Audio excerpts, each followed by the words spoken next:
네, 그러면 전국 상황 최진봉 성공회대 교수와 살펴보도록 하겠습니다. 어서 오십시오. 안녕하세요. 예. 윤석열 후보하고 홍준표 의원이 예. 그동안 뭐 못 만나고 있는지 안 만나고 있는지는 모르겠습니다만 아무튼 드디어 어제 한 2시간 반 예. 만났습니다. 예.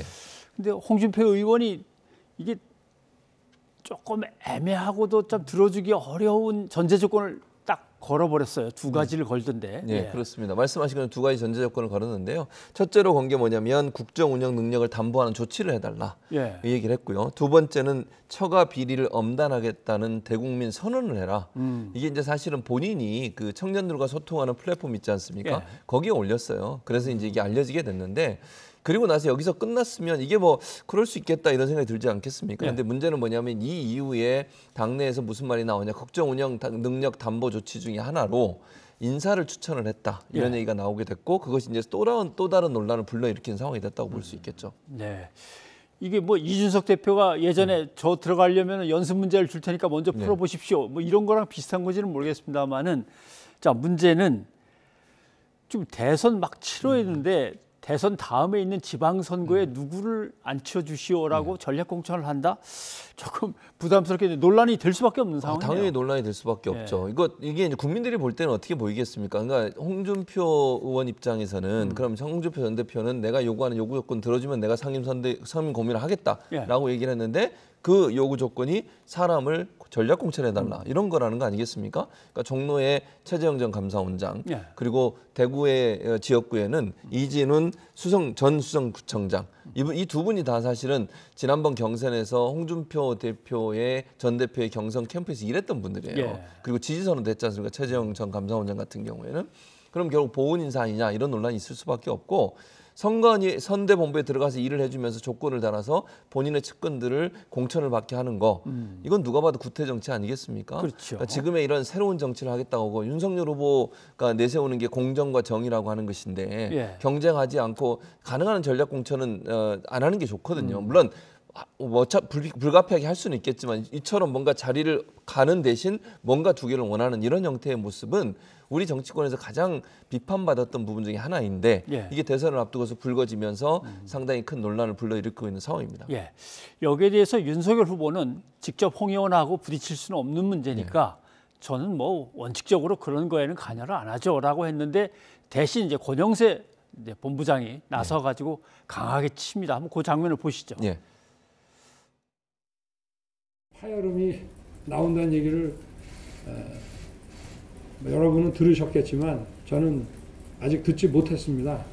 뭐 그런 얘기가 있을 수 있겠죠. 서로가 미는 사람이나 또는 후보 입장에서는 다 본인들이 하려고 하니까. 저는 그 공천 문제에는 직접 관여할 생각이 없습니다.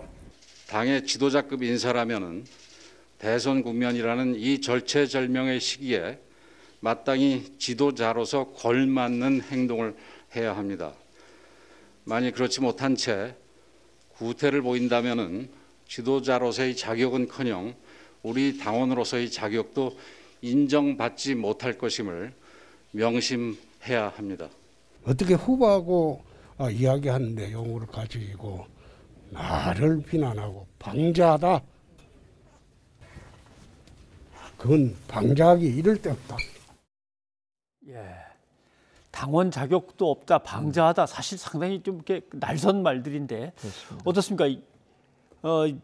지난번에 이준석 대표 때는 의원총회도 열리고 초선 의원들이 결의도 하고 막 거세게 압박을 했기 때문에 이준석 대표가 어느 정도 뭐 명분 삼아서 잠깐 들어왔습니다만 이 사태는 어떻게 봉합이 될까요? 제가 볼 때 이건 봉합이 되려면 한 가지 방법밖에 없어요. 윤석열 후보가 그냥 조건 없이 받는 겁니다. 그러니까 윤석열이 아니죠. 윤석열 후보 입장에서 홍준표 전 대표가 주장하는 두 개 주장을 받아들이면 해결이 되죠.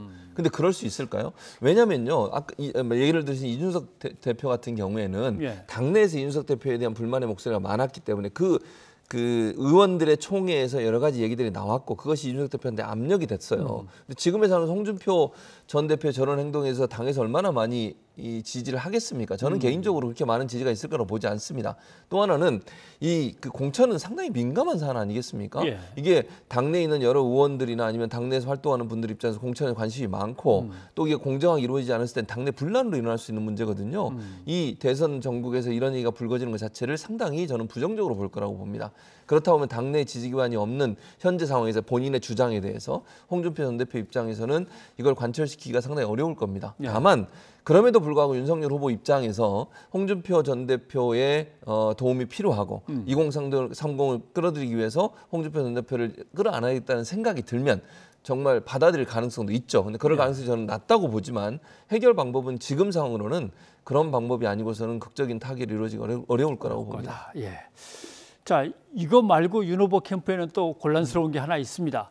무속인이 그 안에서 핵심적인 역할을 했다는 의혹이 제기됐는데 국민의힘 해명을 들어보면 예. 선거 때 뭐 한팔 거들겠다고 나선 사람도 많고 지나가다 들려가지고 괜히 아는 척하는 사람도 많고 뭐 그런 거 아니겠는가 했는데 한편으로 또 엉뚱한 얘기가 나왔습니다. 이게 이렇게 빚어지는 이제 사태의 전개 과정이 본부 내에 어떤 알력 관계 때문에 이렇게 빚어진 거다. 이제 이 말이 나왔는데 네. 이렇게 되면 해명하고 좀 달라집니다. 그렇죠. 그러니까 지금 이제 어떻게 해서 이 건진법사라고 불리는 분 전모 씨인데요. 전모 씨의 실체가 드러나게 됐느냐 하는 예. 문제에 대해서 여러 가지 언론 보도들이 나오고 있는데 그 중에 하나의 이제 그 얘기가 어떤 얘기냐면 지금 말씀 완력 싸움이에요. 대표적인 게 언제냐면 15일 날 부산에서 일정을 했습니다. 윤석열 후보가. 근데 이 14일부터 1박 2일 동안 부울경 지역을 돌면서 유세를 했는데 그 중에 15일 일정이 보통 이제 후보의 일정은 아주 촘촘하게 짜여 있습니다. 왜냐하면 시간은 없고 만날 사람 많고 가야 할 장소도 많기 때문에 예. 그러다 보니까 촘촘하게 짜여 있는데 일정팀이 그걸 관리를 하거든요. 그래서 선대본부에서 일정팀하고 조율해서 어디 간다. 근데 15일 날 부산 가서 일정을 하는데 갑자기 새로운 일정 하나가 끼어들었다는 겁니다. 중간에. 예. 그 일정을 이제 이건 언론 보도입니다. 끼어들게 한 사람, 그 사람이 누구냐고 지금 언론이 보도하고 있냐면 이 네트워크 본부. 이번에 해산된 네트워크 본부의 본부장인 오울섭 본부장이 얘기를 해서 예. 부산에 있는 모 인사를 만나도록 후보와 그렇게 조율했다라고 하는 게 언론의 보도예요. 만약 이게 사실이라고 하면 여기서 일정팀하고 이제 부딪히게 되는 거죠. 그러니까 네트워크 본부가 일정팀의 일정이나 이런 부분들을 조율 없이 그냥 갑자기 집어넣어서 후보를 데리고 와서 만나게 하는 이런 것. 그래서 상당히 반발을 했고 불만을 많이 표시했다는 게 언론의 보도거든요. 예. 물론 이제 보도기 때문에 사실관계를 확인이 돼야 되겠습니다만 그러다 보니까 이제 일정팀에서 네트워크 본부의 문제점을 지적하는 과정에 이제 건진법사라는 인물이 나온 게 아닌가라고 하는 게 지금 현재 언론에 보도되고 있는 내용입니다. 예. 그건 이제 뭐 후속 취재들이 계속 진행되고 있어서 한번 예. 조금 더 지켜봐야 될 것 같습니다. 그런데 가장 이제 국민들이 궁금해하는 것 중에 하나는 김건희 씨의 녹취 파일이 방송에서 공개된 뒤로 근데 지지율의 변화가 별로 없다. 오히려 윤 후보는 또 오르고 있다. 이거는 그만큼 파괴력이 있을 거라고 하는 것이 잘못된 추측이었구나라고 해야 되는 건지 어떤 영향일까요? 그러니까 일단 저는 이제 두 가지를 함께 봐야 된다고 생각을 하는데 예. 먼저는 지금 말씀하신 것처럼 오늘 이제 나온 여론조사 결과를 보면 윤석열 후보는 도리어 올랐고요. 이재명 후보는 지금 약간 떨어진. 물론 예. 이제 두 사람의 차이는 오차 범위 내에 있기 때문에 누가 앞선다고 얘기할 수 없는 상황이지만요. 그렇죠. 그러니까 추세로 보면 이재명 후보가 더 떨어지고 윤석열 후보가 올라가는 증상을 보였어요. 예. 현상을 보였습니다. 이렇다고 하면 과연 김건희 씨 녹취록이 영향을 미쳤느냐 이런 부분에 있어서 의문이 들 수밖에 없습니다. 그 여러 가지 얘기가 있는 것 같습니다. 그러니까 기본적으로 김건희 씨의 녹취록 자체가 큰 한방이 없었다라는 데는 이견이 없는 것 같아요. 다만 그 내용들을 보면 상당히 논란이 될 수 있는 내용들은 있다라는 게 또 일부의 관측입니다. 그러면 이 효과가 어떻게 나타날 거냐 하는 문제라고 저는 보는데요.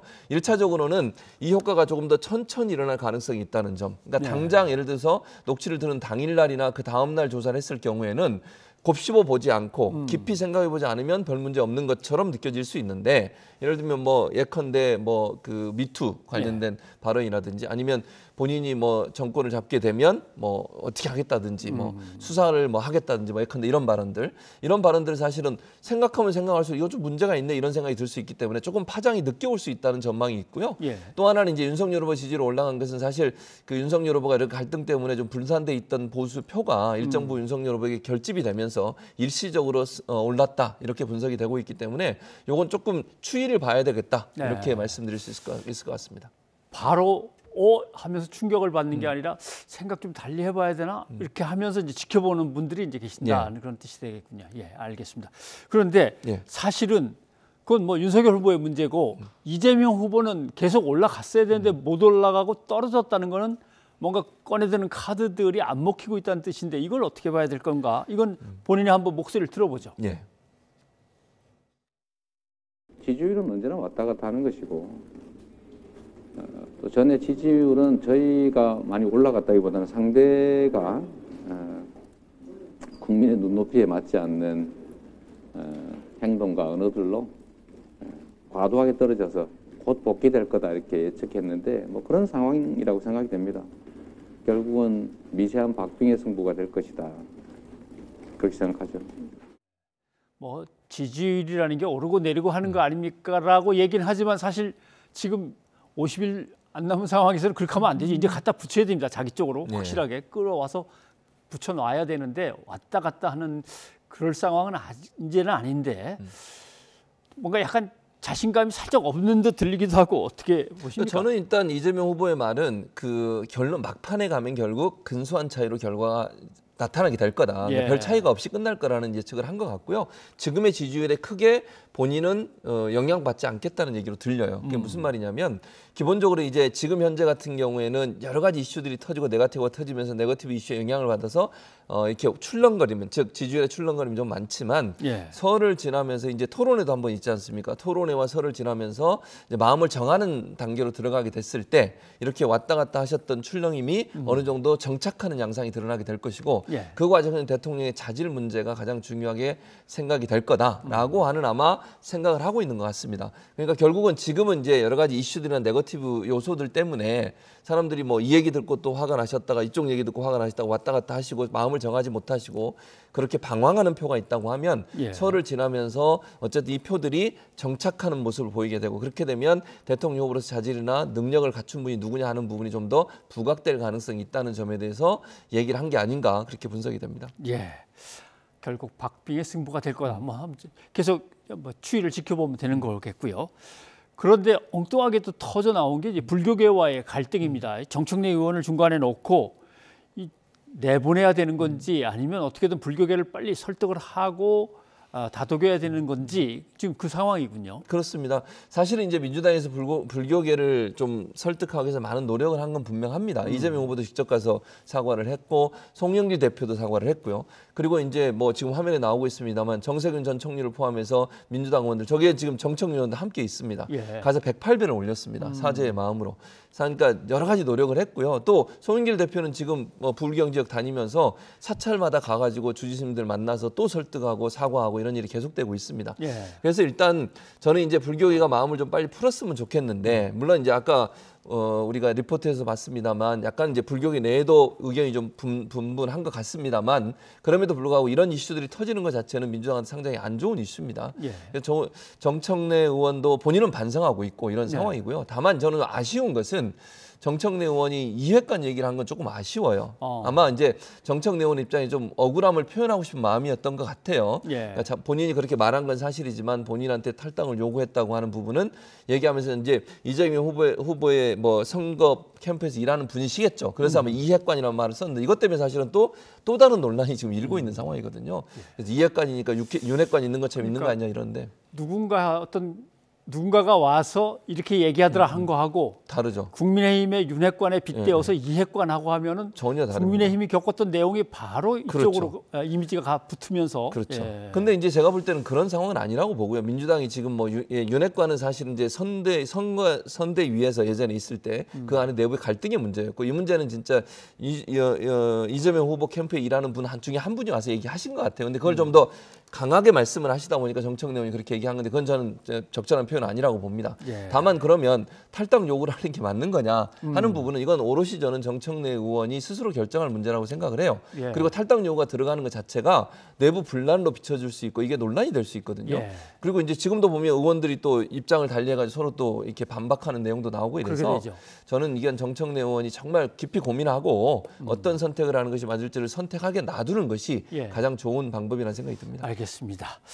자, 이제 양당 후보는 TV 토론을 하자는 데까지는 합의를 했는데 아직 날짜며 방식을 가지고 계속 논의를 해야 됩니다.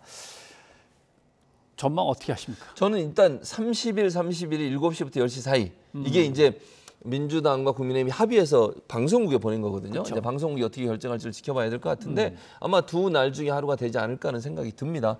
뭐 두 후보들 간에는 이견이 없기 때문에요. 예. 방송국의 편성 일정과 이런 부분들이 확인되면 아마 30, 30일 중에 할 것 같고요.